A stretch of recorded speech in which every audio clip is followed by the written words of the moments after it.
So now let's turn to a Democratic congressman from Texas who also represents an area of the border, and that would be Representative Henry Cuellar. Congressman Cuellar, thanks for joining us. Do you believe the White House now understands the urgency of this situation? I think they do, but they need to have the fortitude to do the right things. And one, get Mexico to do a lot more on the southern border, because the more they do down on the southern border, then the numbers are going to go down on our southern border, number one. And number two, we got to address the pull factor. That is, if we don't detain people at the border, give them a quick hearing, and then deport people, then that magnet will continue to go on. Look, the bottom line is, if you have 100 people that come in, 87% of them are going to be rejected once they go in front of an immigration judge. Yeah. Only 13%. So why are we allowing 100% when we ought to be allowing only 13% of those individuals?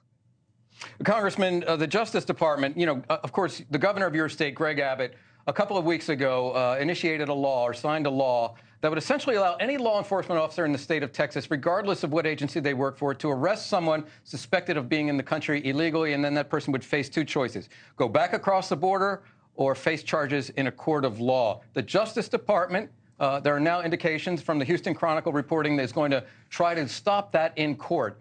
What's your take? Well, first of all, under federal law, there is misdemeanors and there are felonies for people that come across the river illegally. So we have that under federal law. My only concern with the state is that they're not empowered to do immigration enforcement. It's not the military.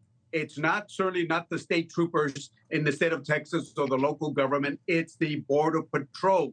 So we got to get the federal government to do its job, and that is, you hold people, you detain people, give them their hearing, and then deport them. Congressman, you have said that you are not in regular communication, notwithstanding the fact that you have a border district. You are not in regular communication with the White House. Yesterday, the mayor of New York City, Eric Adams, another Democrat, said it baffles him why he can't talk to the White House about the 160,000 migrants that arrived in his city this year. Are you frustrated with the White House response to this? What should the White House be doing more now as this crisis unfolds? Well, I am in regular contact with the Secretary of Homeland, with the CBP commissioner, with the Border Patrol chiefs. I am in regular contact with them, and that's where I'm focusing. And I want to make sure that when we do the appropriations, that we put monies in the right areas and make some policy changes.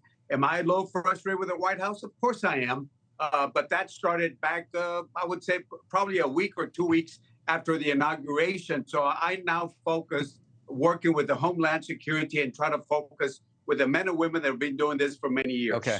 Thank you for watching. And make sure you go to joinnn.com to find NewsNation on your television provider.